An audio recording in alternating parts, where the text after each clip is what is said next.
नमस्कार। हमारा टॉपिक चल रहा था अंतःस्रावी तंत्र। अंतःस्रावी तंत्र में हमने 3 ग्रंथियां कंप्लीट पढ़ ली थी। मस्तिष्क में पाई जाने वाली 3 ग्रंथियां, पहली ग्रंथि थी पीयूष ग्रंथि, दूसरी थी पीनियल ग्रंथि और तीसरी ग्रंथि या उसे हम कह सकते हैं तंत्रिका तंत्र का भाग था जिसे हाइपोथैलेमस कहते हैं। हाइपोथैलेमस पूरे अंतःस्रावी तंत्र को कंट्रोल करता है, इसलिए इसे सुपर मास्टर भी कहा जाता है। तो ये 3 जो ग्रंथियां हैं हमने कंप्लीट पढ़ ली थी। आगे की ग्रंथियां जो हैं और उनसे निकलने वाले हार्मोन वो आज की क्लास में देखेंगे। तो इसमें सबसे पहले हम चित्र के माध्यम से देख लेते हैं कि कौन कौन सी ग्रंथियां कंप्लीट हो चुकी थी। ये देखिए, यहाँ पे आपको बताया गया था कि मनुष्य के शरीर में 2 प्रकार की ग्रंथियां हैं, एक तो बहिस्रावी और एक है अंतःस्रावी। बहिस्रावी ग्रंथियां जो हैं वो नालिका युक्त होती हैं और इनसे निकलने वाला पदार्थ रस या एंजाइम कहलाता है। और इनसे निकलने वाला पदार्थ नालिकाओं में निकल रहा है और रक्त से बाहर निकल रहा है, इसलिए इसको क्या कहा जाता है? बहिस्रावी। अंतःस्रावी ग्रंथियां जो हैं वो जो पदार्थ निकालती हैं उनका नाम होता है हार्मोन, और हार्मोन को वो रक्त के अंदर डालती हैं, इसलिए इन्हें क्या कहा जाता है? अंतःस्रावी। अब इसमें आगे ध्यान रखिए, अंतःस्रावी ग्रंथियों से संबंधित जो हम अध्ययन करते हैं उसे बोलते हैं एंडोक्राइनोलॉजी। मस्तिष्क में जो 3 ग्रंथियां थी, पिट्यूटरी ग्रंथि जिसे हिंदी में बोला जाता है पीयूष ग्रंथि, पीनियल ग्रंथि और कौन सा है? हाइपोथैलेमस। ये 3 जो हैं पिछली क्लास में कंप्लीट हो चुका है। अब आगे की क्लास में हम देखते हैं गले में पाई जाने वाली ग्रंथि है जिसका नाम है थायराइड। थायराइड ग्रंथि को अवटु ग्रंथि भी बोलते हैं हिंदी में, और इस थायराइड ग्रंथि में ही 4 छोटी छोटी और ग्रंथियां धसी हुई हैं, उनका नाम है पैराथायराइड, या हिंदी में उसे कहा जाता है परावटु ग्रंथि। तो गले की ये 2 ग्रंथियां पढ़ेंगे। छाती में बीचों बीच एक ग्रंथि होती है जिसका नाम है थाइमस, ये ग्रंथि पढ़ी जाएगी। उसके बाद ध्यान रखिए, उदर के अंदर पेट में आमाशय के नीचे एक ग्रंथि होती है जिसे बोलते हैं पेनक्रियास, हिंदी में इसे कहा जाता है अग्नाशय। ये हमारे शरीर की एक मिश्रित ग्रंथि है। मिश्रित का मतलब ये बहिस्रावी की तरह भी काम करेगी और अंतःस्रावी की तरह भी। उसके बाद देखिए, हमारी जो किडनी है, वृक्क जो है, वृक्क के ऊपर ग्रंथियां हैं उन्हें अधिवृक्क ग्रंथि बोलते हैं और इंग्लिश में बोला जाता है एड्रिनल ग्लैंड्स। फिर उसके बाद आपको ध्यान रखना है जनन ग्रंथियां। मादा जो जनन ग्रंथि होती है उसे हम अंडाशय या ओवरी कहते हैं इंग्लिश में, और पुरुष जो जनन ग्रंथि होती है उसे वृषण और इंग्लिश में कहा जाता है टेस्टिस। तो ये ग्रंथियां और इनसे निकलने वाले हार्मोन्स जो हैं वो आज पढ़ेंगे। तो इसमें आगे देखिए, पहली जो ग्रंथि ले रहे हैं आज की वो कौन सी है? थायराइड ग्रंथि। तो थायराइड ग्रंथि जो है ये कहाँ स्थित है? गले में स्थित है। और इसकी आकृति देखिए आप, किस आकृति की है? एच आकृति की। तो ये क्वेश्चन भी एग्जाम में पूछा जाता है कि एच आकृति की ग्रंथि कौन सी है? तो थायराइड ग्रंथि। दूसरा ध्यान रखना है, इसकी स्थिति यदि पूछी जाए तो थायराइड ग्रंथि की स्थिति है गले में, और गले में फिक्स स्थिति देख रहे हैं हम। तो इसमें ध्यान रखिए आप, श्वास नली जो है, श्वास नली जिसे इंग्लिश में क्या कहा जाता है? ट्रेकिया, इसके पास में मिलती है और आकार कैसा है इसका? एच आकार है। आगे इसका एक क्वेश्चन और बनता है थायराइड ग्रंथि का। यदि आपसे क्वेश्चन एग्जाम में ये पूछा जाए कि शरीर की सबसे बड़ी ग्रंथि बताओ, अब इस बड़ी में ना तो ये कहा गया है कि अंतःस्रावी बताओ, ना कहा गया है बहिस्रावी। यदि सबसे बड़ी पूछी जाए तो ग्रंथि का नाम होगा यकृत। यकृत का इंग्लिश में नाम होता है लीवर। लेकिन हमें पता होना चाहिए यकृत कैसी ग्रंथि है? बहिस्रावी। क्योंकि हमने पाचन तंत्र पढ़ा था, वहां देखा था कि यकृत से एक रस निकल रहा है, उस रस का नाम था पित्तरस। यकृत से एक रस निकल रहा है, कौन सा? पित्तरस। और ये कैसी ग्रंथि है? बहिस्रावी। तो शरीर की सबसे बड़ी ग्रंथि तो है लेकिन बहिस्रावी है। क्वेश्चन को थोड़ा सा चेंज किया गया, शरीर की सबसे बड़ी अंतःस्रावी ग्रंथि बताओ, यानी फिक्स कर दिया कि सबसे बड़ी तो बतानी है लेकिन कैसी होनी चाहिए? अंतःस्रावी। तो सबसे बड़ी अंतःस्रावी ग्रंथि यदि पूछी जाए तो कौन आएगी? थायराइड आएगी। तो इसमें ध्यान रखिए, शरीर की सबसे बड़ी अंतःस्रावी ग्रंथि है। उसके बाद आगे ध्यान रखना है, इससे जो हार्मोन निकल रहा है, इससे निकलने वाला हार्मोन है थायरोक्सिन। थायराइड ग्रंथि, जो नाम ग्रंथि से मिलते हुए हैं हार्मोन के, उनको याद करने में आसानी रहेगी, लेकिन नाम चेंज रहते हैं। जैसे आगे अब हम पढ़ेंगे अग्नाशय। अग्नाशय से हार्मोन निकल रहा है इंसुलिन। तो ग्रंथि और हार्मोन का नाम आपस में मिक्स नहीं हो रहा है, तो वहाँ थोड़ा याद करने में दिक्कत आएगी। यहाँ थायराइड ग्रंथि से कौन सा हार्मोन निकल रहा है? थायरोक्सिन, नाम मिलता जुलता है। अब आगे और ध्यान रखना है, इसमें इसमें एक हार्मोन और निकलता है और उस हार्मोन का नाम है कैल्सिटोनिन। थायराइड ग्रंथि से ही निकलता है, इसका नाम है कैल्सिटोनिन। ये जो थायरोक्सिन हार्मोन है, इसमें क्या पाया जाता है? आयोडीन। हम नमक में जो आयोडीन खाते हैं, आयोडीन युक्त नमक खा रहे हैं, वो आयोडीन किस हार्मोन को बनाने में सहायक है? थायरोक्सिन को बनाने में सहायक है। यदि आपने आयोडीन वाला नमक नहीं खाया तो आयोडीन की कमी होने से थायरोक्सिन की क्या हो जाएगी? कमी हो जाएगी। और थायरोक्सिन यदि हार्मोन की कमी होती है तो कई प्रकार के रोग हो सकते हैं। अब इसमें देखिए, बच्चे में एक रोग हो सकता है जिसे बोलते हैं जड़ मानवता, या इंग्लिश में उसे बोला जाता है क्रिटिनिज्म। ये कब होता है? गर्भ अवस्था के दौरान ही यदि माता के खाने में आयोडीन नहीं है, नमक के अंदर यदि आयोडीन नहीं है, आयोडीन युक्त नमक नहीं है, तो उसके शरीर में किसकी कमी होगी? थायरोक्सिन की। और भ्रूण को थायरोक्सिन की पूर्ति नहीं होगी, उसके शरीर में भी थायरोक्सिन हार्मोन कम बनेगा, तो उसके शरीर का विकास जो है वो रुक जाएगा। तो आपको एक चीज पता चली कि थायरोक्सिन हार्मोन जो है वो शरीर की वृद्धि और विकास में क्या होता है? सहायक होता है। और शिशु में ही यदि इसकी कमी हो जाए तो कौन सा रोग होता है? जड़ मानवता। इसमें जो बच्चे पैदा होते हैं वो मंद बुद्धि होते हैं और उनके शरीर का विकास नहीं होता। इसमें ये बच्चा यदि 30-35 साल का भी हो गया, उसके बाद भी ये 4-5 साल का लगता है, यानी इसकी एज जो है कम लगती है, शरीर की वृद्धि नहीं हो पाती। इसे कहा जाता है जड़ मानवता, यानी बच्चों के अंदर यदि कम हुआ तो उनका विकास रुकेगा। उसके बाद आगे ध्यान रखना है, यदि यौन अवस्था में 14-15 साल के बाद यदि ये हार्मोन कम होता है तो जो रोग होता है उसका नाम रखा जाता है मिक्सिडीमा।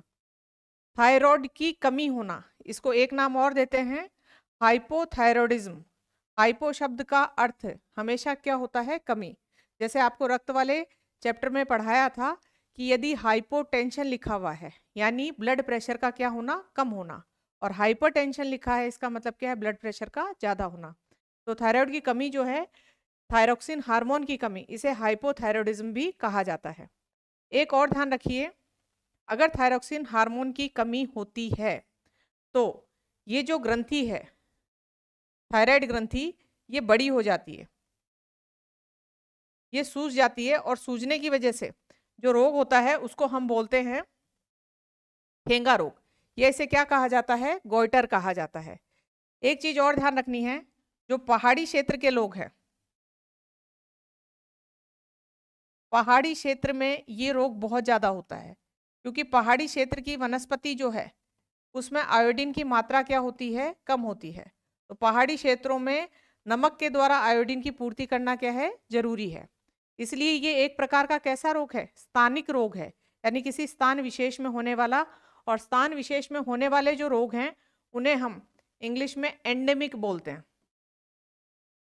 क्या कहा जाता है? Endemic disease. तो स्थानिक रोग है खींगा, क्योंकि ये पहाड़ी क्षेत्रों में होता है। समुद्र के आसपास तटीय क्षेत्रों में ये रोग नहीं मिलेगा, क्योंकि वहाँ की वनस्पति जो है उसमें आयोडीन भरपूर होता है। तो यदि नमक से भी पूर्ति नहीं हुई है तो वहाँ की आसपास की जो लोकल सब्जी वगैरह है उनसे इनकी पूर्ति हो जाती है। उसके बाद देखिए, आपको बताया था हार्मोन की कमी से भी रोग होते हैं, हार्मोन की अधिकता से भी रोग होते हैं। यदि थायरोक्सिन हार्मोन ज्यादा निकले तो भी रोग हो सकता है, जिसे हम बोलते हैं टॉक्सिक गोइटर। इस खेंगा को इंग्लिश में क्या कहा जाता है? गोइटर। और एक होता है एक्सोथेल्मिक गोइटर, इसमें आंखें जो है, नेत्र कोटर फूल जाते हैं और आंखें बहुत मोटी हो जाती हैं। तो देखा कि आपने थायराइड दो प्रकार का है, एक तो हाइपो यानी थायरोक्सिन हार्मोन की क्या है? कमी, और एक हाइपर यानी थायरोक्सिन हार्मोन क्या होता है? ज्यादा निकल आता है। अब यहाँ आपको ध्यान रखना है, सबसे ज्यादा इंपॉर्टेंट इसमें जो रोग है वो यही है, खेंगा या गोइटर, जो थायरोक्सिन की कमी से होता है। और थायरोक्सिन क्यों कम हुआ? क्योंकि भोजन में किसकी कमी हुई? आयोडीन की कमी हुई। तो ये चीजें हमें ध्यान रखनी है। उसके बाद आगे इसमें देखिए, यहाँ आपको एक हार्मोन लिखा है, इस हार्मोन का नाम क्या है? कैल्सिटोनिन। इस हार्मोन में आयोडीन नहीं है। अब इसका क्वेश्चन आता है एग्जाम में, क्योंकि हम याद कर जाते हैं कि थायराइड ग्रंथि से जो हार्मोन निकल रहे हैं उनमें आयोडीन होगा। तो थायराइड से दो निकल रहे हैं, एक तो थायरोक्सिन और दूसरा कौन सा है? कैल्सिटोनिन। कैल्सिटोनिन का क्या काम है वो अभी आगे वाली जो ग्रंथि पढ़ेंगे, पैराथायराइड ग्रंथि, उसके साथ पढ़ेंगे। लेकिन अभी आपको यहाँ ध्यान रखना है कि ये जो दो हार्मोन निकल रहे हैं इनमें से आयोडीन सिर्फ किस में होती है? थायरोक्सिन में। कैल्सिटोनिन में आयोडीन नहीं होती है।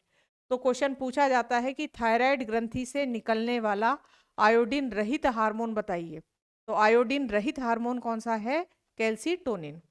अब उसके बाद अगली जो ग्रंथि है वो है पैराथायराइड ग्रंथि। थायराइड ग्रंथि गले में एचाकृत की, और इसी थायराइड ग्रंथि के अंदर यहाँ 4 छोटी छोटी ग्रंथियां धसी हुई हैं, जिनको हम क्या नाम देते हैं? पैराथायराइड ग्रंथि। और इनको हिंदी में नाम बोल दिया जाता है इनका परावटु ग्रंथि। हिंदी में है परावटु या फिर पैराथायराइड इंग्लिश में। और ये कौन सी है? थायराइड, जिसको हम अवटु ग्रंथि बोल देते हैं। तो थायराइड के बारे में तो आपने पूरा पढ़ लिया। अब कौन सी है? परावटु। परावटु की संख्या पूछी जाए तो कितनी है? 4 ग्रंथियां हैं ये, और किसके अंदर धसी हुई है? थायराइड ग्रंथि के अंदर। अब इससे निकलने वाला जो हार्मोन है वो एक ही हार्मोन है, उसे हम बोलते हैं, या तो बोल दीजिए पैराथायराइड हार्मोन, या उसे कहा जाता है पैरथ हार्मोन। तो इसकी स्थिति पता चली कि थायराइड के पीछे या उसी के अंदर धसी हुई है। अब थायराइड से निकलने वाले 2 हार्मोन थे, एक का नाम था थायरोक्सिन और दूसरे का नाम था कैल्सीटोनिन। इससे निकलने वाला कैल्सीटोनिन और इससे निकलने वाला पैराथायराइड हार्मोन, ये दोनों हार्मोन एक दूसरे के विपरीत काम करते हैं। अब विपरीत काम कैसे करते हैं वो देखिए यहाँ पे। ये आपको समीकरण लिख के दे रखा है। जैसे कि हम कैल्शियम युक्त चीजें खाते हैं, दूध से संबंधित पदार्थ जो हैं उनको यदि हमने न्यूट्रिशन में लिया तो उससे आपको क्या प्राप्त हो रहा है? कैल्शियम प्राप्त हो रहा है। अब कैल्शियम का अवशोषण जो है शरीर में कराने के लिए कौन सा विटामिन सहायक होता है? विटामिन वाले चैप्टर में हमने पढ़ा था विटामिन डी। ये कैल्शियम जो है हमारे भोजन से, क्योंकि पचा हुआ भोजन पहले किस में जाता है? रक्त में। अब रक्त वाले चैप्टर में भी पढ़ा था, रक्त का काम क्या होता है? सिर्फ ट्रांसपोर्ट का काम होता है, एक जगह से दूसरी जगह पदार्थों को ले जाने का काम होता है। तो हमारे पाचन के जो अंग थे उसमें छोटी आंत से कैल्शियम का क्या किया गया? अवशोषण किया गया। किसके द्वारा? रक्त के द्वारा। तो भोजन में कैल्शियम लिया और वो कहाँ पहुंचा? रक्त में। अब आगे देखिए, यदि ये जो कैल्शियम है इसकी मात्रा रक्त में बहुत ज़्यादा हो जाती है तो एक हार्मोन निकल के आता है जिसका नाम है कैल्सीटोनिन। कैल्सीटोनिन अभी बताया था कहाँ से निकल के आ रहा है? थायराइड ग्रंथि से। और इसका काम क्या है? इस कैल्शियम को कहाँ जमा करना? अस्थियों में। तो अस्थियों के अंदर कैल्शियम जमा काम कौन कर रहा है? कैल्सीटोनिन। लेकिन कई बार मान लीजिए ये जो है इन पदार्थों का आपने सेवन नहीं किया, शरीर में कैल्शियम की पूर्ति नहीं की, तो उस समय जो हार्मोन निकल के आता है वो पैराथायराइड ग्रंथि से हार्मोन निकल के आएगा, उसका नाम है पैराथायराइड हार्मोन या पैरथ हार्मोन। ये क्या करेगा? ये इस कैल्सीटोनिन का विपरीत काम करेगा। अस्थियों से कैल्शियम को वापस किस में ले आएगा? रक्त में। तो दोनों के बिल्कुल विपरीत काम है। रक्त से हड्डी की तरफ ले जाने वाला तो कौन सा है? कैल्सीटोनिन। हड्डी से वापस रक्त में लाने वाला कौन सा है? पैरथ हार्मोन। अब यहाँ देखिए इनकी अधिकता और कमी से किस तरीके से रोग हो सकते हैं। मान लीजिए ये वाला हार्मोन जो है पैरथ हार्मोन ज़्यादा निकलने लग जाए, तो इसका काम था हड्डियों से किसको लेके आना? कैल्शियम को। तो हड्डियों से कैल्शियम निकलने लगेगा और हड्डियां कमजोर हो जाएंगी। इस रोग को हम बोलते हैं ऑस्टियोपोरोसिस। ऑस्टियोपोरोसिस, पोर्स तो किसे कहा जाता है? छेद को। और ऑस्टियो शब्द किससे संबंधित है? हड्डियों से। यानी हड्डियों में छेद या हड्डियां हल्की होना शुरू हो जाती हैं और जरा सा गिरते ही क्या हो सकता है? फ्रैक्चर हो सकता है। तो ये किसकी वजह से हुआ? पैराथायराइड के ज़्यादा निकलने की वजह से। और ध्यान रखिए यदि इस साइड कमी हो जाती है, रक्त में कैल्शियम की कमी हो जाती है, तो कैल्शियम के कई काम होते हैं। कैल्शियम का यदि काम पूछा जाए तो सबसे पहला काम तो है अस्थियों को मजबूत रखना। दूसरा काम आप ध्यान रखिए, ब्लड वाले चैप्टर में आपको पढ़ाया था, जो ब्लड क्लॉट या रक्त का थक्का जमता है वो एक जटिल प्रक्रिया थी और उसमें कैल्शियम काम आ रहा था, तो रक्त का थक्का जमाने में सहायक होता है। तीसरा इसमें ध्यान रखना है आपको, जो हमारी मांसपेशियां हैं उनमें संकुचन को नियंत्रित भी करता है। तो कैल्शियम के शरीर में कितने काम हैं? 3 काम है। पहला काम अस्थि को मजबूत रखना, दूसरा काम जो है रक्त का थक्का जमाने में सहायक है, और तीसरा काम क्या है? मांसपेशियों के संकुचन को नियंत्रित करता है। अब यदि रक्त में कैल्शियम की कमी हो जाए तो मांसपेशियों में संकुचन जो है वो नियंत्रित नहीं होगा। इसमें आपने देखा होगा कई बार मांसपेशियों में अचानक जकड़न आ जाती है, वो किसकी वजह से? क्योंकि रक्त में किसकी कमी है? कैल्शियम की कमी है। और हमारे यहाँ कहा जाता है कि मीठा खाने से मांसपेशियों में जकड़न आ रही है, तो मीठा खाने से नहीं, किसकी कमी से आ रही है? कैल्शियम की कमी से।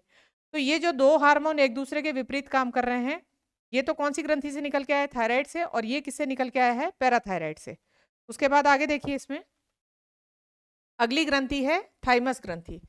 थाइमस ग्रंथि जो है ये छाती में बीचों बीच पाई जाती है और छाती को बोला जाता है वक्ष। तो वक्ष के बीचों बीच हृदय के समीप पाई जाती है कौन सी ग्रंथि है? थाइमस ग्रंथि। इस ग्रंथि के बारे में आपको ध्यान रखना है, जैसे जैसे हमारी उम्र बढ़ती जाती है इस ग्रंथि की साइज क्या होती जाती है? छोटी होती जाती है और वृद्ध अवस्था में आकर ये ग्रंथि लुप्त हो जाती है। तो ये क्वेश्चन एग्जाम में आता है कि वृद्ध अवस्था में कौन सी ग्रंथि लुप्त होती है, तो हमें ध्यान रखना है कौन सी ग्रंथि? थाइमस ग्रंथि। उसके बाद आगे देखिए, इसमें थाइमस ग्रंथि की यदि स्थिति पूछी जाए तो स्थिति क्या है? वक्ष में हृदय के आगे स्थित होती है। अगला क्वेश्चन आपको बता ही दिया कि वृद्ध अवस्था में क्या हो जाती है? लुप्त हो जाती है। थाइमस ग्रंथि से निकलने वाला हार्मोन फिर वही सिंपल है, इसमें ध्यान रखना है ग्रंथि के नाम से ही संबंधित है। कौन सा है? थाइमोसिन। अब इस थाइमोसिन हार्मोन का हमारे शरीर में क्या काम है? तो ये जो हार्मोन है ये टी लिम्फोसाइट कोशिका बनाने में सहायक है।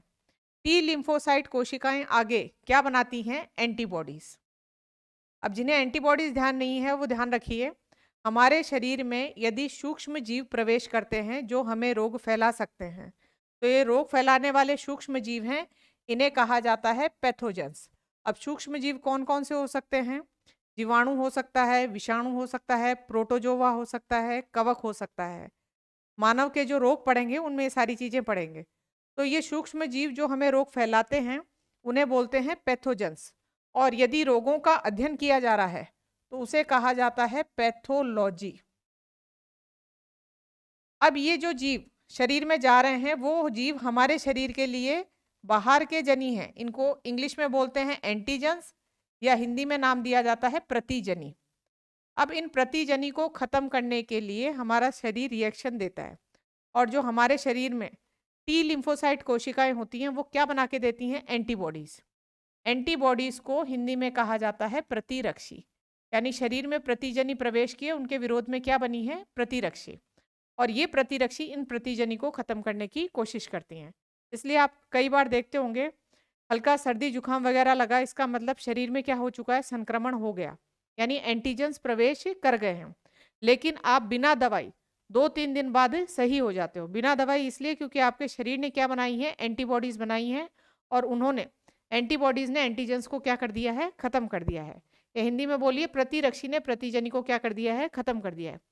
यदि हमारा प्रतिरक्षी तंत्र मजबूत नहीं है तो ये एंटीबॉडीज कई बार एंटीजेंस को खत्म नहीं कर पाती, तब हमें दवाइयाँ लेनी पड़ती हैं इनके विरोध में। और इनके विरोध में जो दवाई दी जाती हैं वो होती हैं एंटीबायोटिक्स। तो एंटीबायोटिक्स तो बाहर से ली जाने वाली दवाइयाँ हैं जो जीवाणुओं को खत्म कर रही हैं, और एंटीबॉडीज जो हैं वो शरीर में बनती हैं। अब आपने देखा कि ये जो छाती में बीचों बीच ग्रंथि पाई जा रही है थाइमस ग्रंथि, ये क्या कर रही है? ये टी लिम्फोसाइट कोशिका बनाने में सहायक है और ये कोशिका क्या बना रही है? एंटीबॉडीज। यानी हमारे शरीर का कौन सा तंत्र मजबूत कर रही है? प्रतिरक्षी तंत्र मजबूत कर रही है। इसीलिए इस थाइमस को प्रतिरक्षी तंत्र का क्या कहा जाता है? राजा कहा जाता है। तो थाइमस ग्रंथि में एक चीज और ध्यान रखेंगे कि क्या बताया, जैसे जैसे उम्र बढ़ रही है इसकी साइज छोटी होती जाती है और वृद्ध अवस्था में ये ग्रंथि लुप्त हो जाती है। तभी आप देखते होंगे बूढ़े व्यक्ति जो हैं वो संक्रमण का शिकार जल्दी होते हैं, क्योंकि उनके शरीर में ये वाली ग्रंथि जो है नहीं है और धीरे धीरे टी लिम्फोसाइट और एंटीबॉडीज बनना क्या हो चुकी हैं? कम हो चुकी हैं। उसके बाद में आगे देखिए, अगली ग्रंथि है अधिवृक्क ग्रंथि। अब अधिवृक्क ग्रंथि जो है मनुष्य के शरीर में ये जो 2 किडनी है, किडनी को हिंदी में नाम क्या दिया जाता है? वृक्क। और वृक्क के ऊपर पाई जाती हैं ये कौन सी ग्रंथियां हैं? अधिवृक्क ग्रंथियां हैं। अब इन अधिवृक्क ग्रंथियों को देखोगे तो इसमें भी इनके 2 भाग कर रखे हैं। 2 भाग में एक भाग इसका मेडुला कहलाता है और एक भाग इसका कॉर्टेक्स कहलाता है। लेकिन हमें ध्यान रखना है अभी तो पहले स्थिति, यदि अधिवृक्क ग्रंथि की स्थिति पूछी जाए तो वृक्क के ऊपर। और कितनी होती हैं, क्योंकि वृक्क भी कितने हैं, 2, तो अधिवृक्क ग्रंथियां भी कितनी हैं, 2। एक बार क्वेश्चन ऐसे भी पूछा गया है कि यदि किसी व्यक्ति का वृक्क या किडनी निकाल दी जाए तो उसकी कौन सी ग्रंथि साथ में निकल सकती है, तो कौन सी ग्रंथि चली जाएगी, अधिवृक्क ग्रंथि चली जाएगी। अब इस अधिवृक्क ग्रंथि जो है, इससे निकलने वाले जो हार्मोन हैं वो बहुत सारे हैं, लेकिन हमारी एग्जाम की पॉइंट ऑफ व्यू से यदि हम देखें तो मेन हमें हार्मोन कौन सा पढ़ना है, एड्रिनालिन। तो पहले तो स्थिति देखी, इंग्लिश का नाम हो गया एड्रिनल ग्लैंड, प्रत्येक वृक्क के ऊपर स्थित होती है। उसके बाद में हार्मोन कौन सा है इसका, एड्रिनालिन। एड्रिनालिन हार्मोन जो है कब निकलता है, संकटकालीन परिस्थिति में। संकटकालीन परिस्थिति कौन सी हो सकती है, आपको गुस्सा आ गया है, या आप डर गए हो किसी चीज से, या फिर आप असमंजस में हो, ऐसी कोई भी स्थिति जो है जिसमें आपकी हृदय की धड़कन बढ़ रही है, सोचने की क्षमता भी और बढ़ रही है, वो सारी परिस्थितियां आपके लिए कौन सी हो सकती हैं, संकटकालीन परिस्थिति हो सकती हैं। तो घबराने वाली स्थिति में जो हमारे शरीर में हार्मोन निकलता है उस हार्मोन का नाम क्या है, एड्रिनालिन। और ये हार्मोन हमें उस संकटकालीन परिस्थिति में उचित निर्णय लेने की क्षमता देता है। अब इसमें आपको उदाहरण जैसे पिछली क्लास में बताया गया था कि आपने अचानक आपके सामने सांप को देखा है, तो सबसे पहला काम होगा आप उसको देखते ही क्या होंगे, डरेंगे। तो पहला काम डरने का, यानी इसको हम इंग्लिश में बोलेंगे फियर। दूसरा काम है, यदि आपके पास क्षमता है, यानी कोई लाठी वगैरह है और आपको सांप को मारने से डर नहीं लगता है, तो आप कोशिश करेंगे उसको खत्म करने की, यानी दूसरा काम क्या कर सकते हैं, आप फाइट कर सकते हैं, उस परिस्थिति का सामना कर रहे हैं। तीसरा काम है, यदि आपको ऐसा लग रहा है कि मैं इससे जो है सामना नहीं कर सकता हूं, तो आप वहां से भागने की कोशिश करेंगे, तो उसे हम क्या बोलेंगे, फ्लाइट। तो यहाँ पे तो था डरो, लड़ो, उड़ो, 3 काम किए गए, इसलिए इस हार्मोन को कहा जाता है डरो, लड़ो या उड़ो हार्मोन।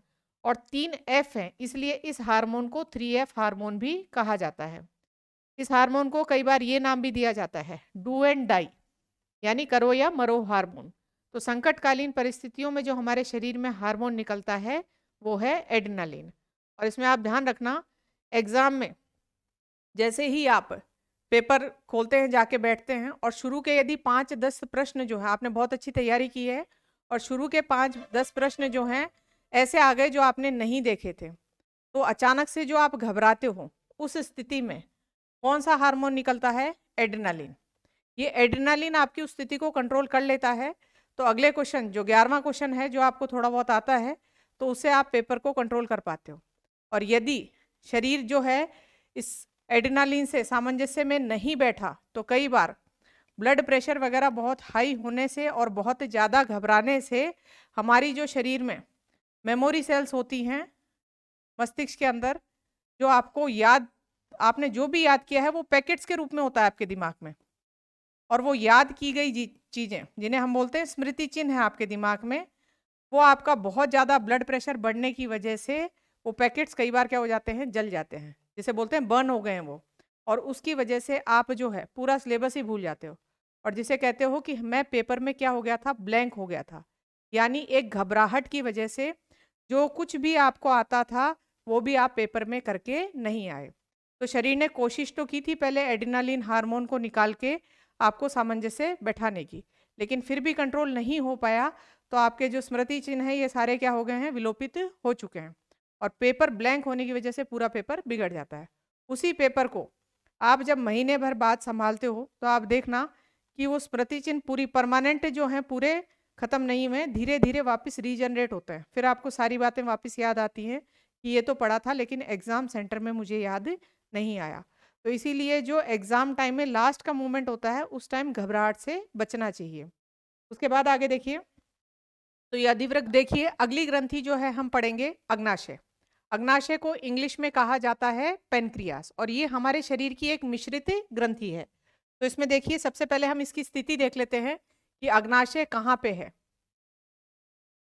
अग्नाशय ग्रंथि उदर में मिलेगी, आमाशय के पास में अग्नाशय ग्रंथि है, इंग्लिश में नाम है पेनक्रियास, और ये कैसी है, मिश्रित ग्रंथि है। इसका कुछ भाग जो है वो निकालेगा एंजाइम, और एंजाइम यहाँ पाचन तंत्र के अंगों में काम आएंगे, और कुछ भाग इसका क्या निकालेगा, हार्मोन्स। तो हम इसको देखते हैं।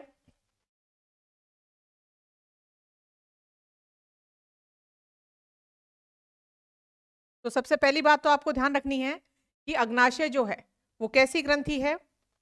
मिश्रित ग्रंथि। मिश्रित ग्रंथि इसलिए कहा जा रहा है क्योंकि ये हार्मोन्स भी निकाल रही है और एंजाइम भी। इसका जो बहिस्त्रावी भाग है, बहिस्त्रावी भाग एक रस निकालता है जिसे कहते हैं पूर्ण पाचक रस। पूर्ण पाचक रस इसलिए क्योंकि हमें ध्यान होना चाहिए कि पाचन जो है 3 पोषक पदार्थों का होता है। कुल पोषक पदार्थ 7 प्रकार के खाते हैं, लेकिन हमारे खाने में ये जो 3 पोषक पदार्थ हैं, कार्बोहाइड्रेट, वसा और प्रोटीन, ये 3 पोषक पदार्थ जटिल पोषक पदार्थ होते हैं और इन्हें सरल में बदलना क्या कहलाता है? पाचन कहलाता है। और पाचन किसके द्वारा किया जाता है? एंजाइम्स के द्वारा। अब यहाँ पे ध्यान रखेंगे, जो अग्नाशय से जो रस आ रहा है उसके अंदर इन तीनों को पचाने वाले एंजाइम होते हैं, इसलिए अग्नाशय से निकलने वाला रस क्या कहलाता है? पूर्ण पाचक रस। तो ये वाला भाग तो इसका हो गया बहिस्त्रावी। अग्नाशय का जो अंतःस्त्रावी भाग है इसे कहा जाता है लैंगरहैंस की दीपिका, या इंग्लिश में कहा जाता है आइलेट ऑफ लैंगरहैंस। इस लैंगरहैंस की दीपिका में 3 प्रकार की कोशिकाएं पाई जाती हैं। पहली कोशिका है अल्फा कोशिका, दूसरी है बीटा कोशिका और तीसरी है गामा कोशिका। अल्फा कोशिका से जो हार्मोन निकल रहा है उसका नाम है ग्लूकागोन। बीटा कोशिका से जो हार्मोन निकल रहा है वो है इंसुलिन।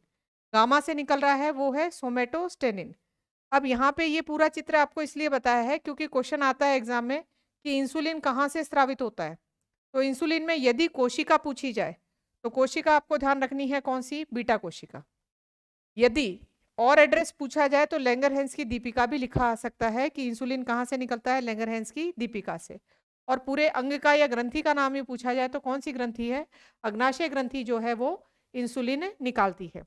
तो अग्नाशय में आपने देखा 2 भाग हो गए, एक तो इसका बहिस्त्रावी और एक कौन सा भाग हो गया? अंतःस्त्रावी। बहिस्त्रावी भाग निकाल रहा है एंजाइम्स और अंतःस्त्रावी भाग निकाल रहा है हार्मोन्स, इसलिए इसको क्या कहा जा रहा है? मिश्रित ग्रंथि। उसके बाद आगे देखिए इसमें, अब बात करते हैं ये जो हार्मोन्स हैं ये कैसे काम करते हैं। ग्लूकागोन और जो इंसुलिन है वो एक दूसरे के विपरीत काम करते हैं। जैसे अभी थोड़ी देर पहले हमने पढ़ा था, एक तो था कैल्सिटोनिन और एक था पैराथायराइड हार्मोन। ये दोनों एक दूसरे के क्या कर रहे थे? विपरीत काम कर रहे थे। वैसे ही यहाँ पे ये दोनों एक दूसरे के विपरीत काम करेंगे। किस तरीके से विपरीत काम करते हैं? देखिए, हम भोजन के अंदर जो है, जो भी अनाज और मीठे पदार्थ खाते हैं उनसे हमें क्या प्राप्त होता है? कार्बोहाइड्रेट। और कार्बोहाइड्रेट जो है पचने के बाद किस में बदलता है? ग्लूकोज में। पचा हुआ भोजन हमारी छोटी आंत से अवशोषित कर लिया जाता है और अवशोषित करता कौन है? रक्त। और रक्त का हमारे शरीर में काम होता है ट्रांसपोर्ट का, परिवहन का। ये रक्त पचे हुए भोजन को अवशोषित करके शरीर के विभिन्न अंगों, विभिन्न कोशिकाओं, सभी कोशिकाओं तक ये पहुंचाता है। तो आपको पता चला कि ये प्रक्रिया है, कार्बोहाइड्रेट खाया, ग्लूकोज में बदला और ग्लूकोज जो है कहाँ पहुंचा? रक्त में। अब इसमें ध्यान रखिए, रक्त क्या करेगा? इस ग्लूकोज को शरीर की सभी कोशिकाओं के पास पहुंचा रहा है और कोशिकाएं इस ग्लूकोज को काम लेके ऊर्जा बना रही हैं। ग्लूकोज का क्या करती हैं? ऑक्सीकरण करती हैं। ऑक्सीकरण करने के बाद कार्बन डाइऑक्साइड बन रही है, जल बन रहा है और हमारे शरीर में एटीपी, हमारे शरीर में ऊर्जा किस रूप में बनती है? एटीपी के रूप में। यानी जितनी आपको ऊर्जा चाहिए थी, ऊर्जा किस लिए चाहिए होती है? हमारे शरीर को हमारे काम करने के लिए। इसके अलावा हमारे शरीर का जो तापमान है उसको मेंटेन करने के लिए भी क्या चाहिए? ऊर्जा चाहिए। तो आपको ऊर्जा किससे प्राप्त हुई? ग्लूकोज से प्राप्त हो गई। लेकिन इसमें ध्यान रखिए, ये सारी जो है मेजरमेंट बराबर नहीं होता कि जितनी ऊर्जा चाहिए उतना ही शरीर में ग्लूकोज गया है। ग्लूकोज जो है यदि ज़्यादा चला गया तो जो ऊर्जा चाहिए थी उतना तो कोशिकाओं ने जला लिया, उसके बाद जो ग्लूकोज है वो कहाँ पड़ा रह गया? रक्त में पड़ा हुआ रह गया, एक्स्ट्रा ग्लूकोज पड़ा है। अब इस एक्स्ट्रा ग्लूकोज का क्या किया जाता है? इस एक्स्ट्रा ग्लूकोज को, ये थोड़ा समीकरण सही कीजिए, इस एक्स्ट्रा ग्लूकोज को ग्लाइकोजन के रूप में बदल के कहाँ जमा करा दिया जाता है? यकृत में। यानी ब्लड के अंदर ग्लूकोज था, ब्लड को जितना देना था कोशिकाओं को, जितना कोशिकाओं को चाहिए था उतना ग्लूकोज तो काम में ले लिया गया है, बाकी ब्लड के अंदर एक्स्ट्रा पड़ा है। इस ग्लूकोज को चेंज किया गया ग्लाइकोजन में और कहाँ जमा करा दिया? यकृत में, जिसे हम क्या कहते हैं? लीवर कहते हैं। तो यहाँ जमा कराया गया और जमा कराने गया कौन था? इंसुलिन। अब आपसे पूछा जाए इंसुलिन का काम क्या है, तो इंसुलिन का काम होता है रक्त की जो शर्करा है, क्योंकि ग्लूकोज को शर्करा भी कहा जाता है या शुगर भी कहा जाता है, जो ब्लड में शुगर है या ग्लूकोज है उसका रूप चेंज किया गया ग्लाइकोजन में बदल के उसको कहाँ जमा करा दिया गया, यकृत में। अब इसके बाद में देखिए, यदि किसी दिन हम जैसे मान लीजिए खाना नहीं खाते हैं या व्रत रख लिया है, उस दिन भी आपको पूरे दिन ऊर्जा मिलती रहती है। अब उस दिन आपके शरीर में ग्लूकोज कहाँ से आया, ऊर्जा कहाँ से मिल रही है, तो उस दिन जो आपने ये जमा कर रखा था ग्लाइकोजन, यही ग्लाइकोजन वापिस रक्त में आता है और किस में बदलता है, ग्लूकोज में। लेकिन इस ग्लाइकोजन को ग्लूकोज में वापस बदलने वाला हार्मोन कौन सा है, ग्लूकागोन। तो एक हार्मोन तो ग्लूकागोन और दूसरा हार्मोन कौन सा है, इंसुलिन। आपने देखा दोनों एक दूसरे के विपरीत काम कर रहे हैं। एक तो ग्लूकोज को उठा के यकृत में ले जा रहा है, एक वापस ग्लाइकोजन को ग्लूकोज में परिवर्तित करके किस में ला रहा है, रक्त में ला रहा है। तो ये दोनों एक दूसरे के विपरीत काम करते हैं। अब आगे देखिए, यदि मान लीजिए शरीर में इसकी कमी हो जाती है, इंसुलिन की कमी हो जाती है, तो इंसुलिन का काम क्या है, रक्त में से एक्स्ट्रा ग्लूकोज को क्या करना, हटाना। और इंसुलिन अब बन ही नहीं रहा है, तो रक्त में ग्लूकोज की मात्रा क्या होती जाएगी, बढ़ती जाएगी। और ब्लड में शर्करा की मात्रा बढ़ रही है, तो इसे हम बोलते हैं क्या हो गया है, ब्लड शुगर। तो कॉमन लैंग्वेज में हम बोलते हैं कि शुगर की बीमारी हो गई है। शुगर की बीमारी का मतलब यही है, उसके शरीर में इंसुलिन क्या हो रहा है, कम बन रहा है। इसको साइंस में नाम दिया जाता है मधुमेह बोलते हैं। यह पूरी बीमारी का नाम है डायबिटीज मेलाइटस। तो ये आपको यहाँ से समझ में आया कि दोनों हार्मोन एक दूसरे के विपरीत काम कर रहे हैं। अब आगे देखिए, इसमें इंसुलिन का यदि अल्प स्त्रवण हुआ है तो रक्त में ग्लूकोज की मात्रा बढ़ चुकी है। रोग का नाम है मधुमेह और पूरा नाम है डायबिटीज मेलाइटस। इसी चैप्टर में हमने डायबिटीज इंसिपिडस पढ़ा था। पीयूष ग्रंथि से एक हार्मोन निकलता है एडीएच हार्मोन, यदि उसकी कमी हो जाती है तो कौन सी डायबिटीज थी, डायबिटीज इंसिपिडस, जिसका हिंदी में नाम था उदर में। तो उदर में तो एडीएच की कमी से होता है और मधुमेह किसकी कमी से होता है, इंसुलिन की कमी से। अब इसमें ध्यान रखिए, रक्त में ग्लूकोज की मात्रा ज्यादा होगी तो यूरिन बार बार आएगा। तभी आप देखना, यूरिन बार बार आना जो है वो लक्षण किसका माना जाता है, डायबिटीज का। और यहाँ पे भी लक्षण वही आ रहा था, लेकिन यहाँ पे हार्मोन दूसरा था, तो वो डायबिटीज का नाम था डायबिटीज इंसिपिडस। दिमाग में ये रखिए कि दो प्रकार की डायबिटीज हैं, डीआई और डीएम। डीएम जो है वो किसकी कमी से होती है, इंसुलिन की कमी से। और डायबिटीज इंसिपिडस जो है वो किसकी कमी से होती है, एडीएच की कमी से। अब कई बार इंसुलिन जो है उसका ज़्यादा स्रवण भी हो सकता है, और इंसुलिन का यदि ज़्यादा स्रवण हो रहा है, ये ज़्यादा निकलेगा, तो रक्त में से ग्लूकोज को क्या करेगा, ज़्यादा हटा देगा। और रक्त में से यदि ग्लूकोज हट गया तो ये देखिए, इसे बोलेंगे हाइपोग्लाइसीमिया। हाइपोग्लाइसीमिया यानी रक्त में ग्लूकोज की मात्रा क्या हो चुकी है, कम। और रक्त में ग्लूकोज की मात्रा कम, तो ग्लूकोज का काम क्या था, कोशिकाओं को ऊर्जा प्रदान करना। तो ऊर्जा जो है वो शरीर में क्या होगी, कम होगी, थकावट महसूस होती है। और जो है और भी कई प्रकार की इसमें समस्याएं आती हैं। इसमें ध्यान रखना है आपको, यदि रेटिना की कोशिकाओं तक ऊर्जा नहीं जाएगी तो उसकी वजह से जो दृष्टि है वो भी क्या हो सकती है, कमजोर हो सकती है। तो इसमें ध्यान रखिए, दो प्रकार के हो गए रोग, एक तो इंसुलिन के कम स्त्रवण से और एक क्या हो गया, अति स्त्रवण से। लेकिन ज्यादा क्वेश्चन यही पूछा जाता है। अब आप एक चीज देखिए, इस मधुमेह वाले व्यक्ति को जिसके शरीर में इंसुलिन कम बन रहा है, उसको यदि भोजन में ग्लूकोज की मात्रा ज़्यादा दी जाए तो इसको परेशानी हो सकती है।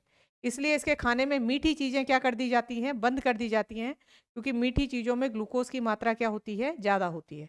फिर भी इसे अपने खाने के पदार्थ यदि मीठे करने होते हैं तो ये उपयोग करते हैं कृत्रिम शर्करा का। और कृत्रिम शर्करा जो है, आर्टिफिशियल शुगर जो है, इसमें ग्लूकोज की मात्रा बिल्कुल भी नहीं होती। ये स्वाद में ही मीठी होती हैं, लेकिन ग्लूकोज की मात्रा बिल्कुल नहीं होती। और इन कृत्रिम शर्करा में उदाहरण पूछे जाते हैं, रसायन विज्ञान में भी हम पढ़ेंगे। सैक्रिन है, एस्पार्टेम है, ये कृत्रिम शर्करा के उदाहरण हैं। और कृत्रिम शर्करा से यदि पूछा जाए ऊर्जा कितनी मिलती है, तो ऊर्जा कितनी है, 0 कैलोरी, क्योंकि इसमें ग्लूकोज बिल्कुल भी नहीं होता। ये सिर्फ स्वाद में क्या होते हैं, मीठे होते हैं। अब उसके बाद लास्ट वाला जो हार्मोन था, कौन सी वाली कोशिकाओं से, गामा कोशिकाओं से, सोमेटोस्टेनिन। सोमेटोस्टेनिन का काम क्या होता है, पचे हुए भोजन का स्वांगीकरण की अवधि बढ़ाना। एसिमिलेशन जो होता है उसकी अवधि को क्या करता है, ये बढ़ाता है। और वास्तव में ये ग्लूकागोन और ये जो है इंसुलिन, इन दोनों के कार्य को क्या करता है, नियंत्रित करता है। उसके बाद आगे देखिए, इसमें लास्ट जो ग्रंथि बची है वो है जनन ग्रंथियां। जनन ग्रंथियां भी हमारे शरीर में कैसी ग्रंथियां हैं, मिश्रित ग्रंथियां हैं। मिश्रित ग्रंथियां इसलिए क्योंकि इसमें देखिए, एक तो ये जनन कोशिकाएं बनाती हैं। जैसे अंडाणु और शुक्राणु। तो ये कोशिकाएं बन रही हैं। दूसरी चीज ये हार्मोन भी निकालती हैं, दो काम कर रही हैं, इसलिए इनको क्या कहा जाता है, मिश्रित ग्रंथियां। तो आपने मिश्रित ग्रंथि एक तो देखी अग्नाशय, और दूसरी कौन सी है, जनन ग्रंथियां। अब जनन ग्रंथियां जो है पुरुष और महिलाओं में, मादा जनन ग्रंथि है उसका नाम है अंडाशय, इंग्लिश में बोला जाता है ओवरी। और नर में जो जनन ग्रंथि है उसे वृषण या इंग्लिश में कहा जाता है टेस्टिस। अब इस पार्ट में हमें पढ़ना है अंतःस्रावी तंत्र वाला भाग इनका, यानी इनसे कौन कौन से हार्मोन निकलते हैं। तो नर जनन ग्रंथि वृषण से जो हार्मोन निकलता है उसे बोलते हैं टेस्टोस्टेरोन, इसे नर जनन हार्मोन भी कहा जाता है। मादा जनन ग्रंथि जो है अंडाशय से, उससे 3 हार्मोन निकलते हैं, एस्ट्रोजन, प्रोजेस्टेरोन और कौन सा है, रिलैक्सिन। यहाँ पे मादा जनन हार्मोन जो है वो किसे कहा जाता है, एस्ट्रोजन को कहा जाता है। तो ये चीजें आपको इसमें ध्यान रखनी है।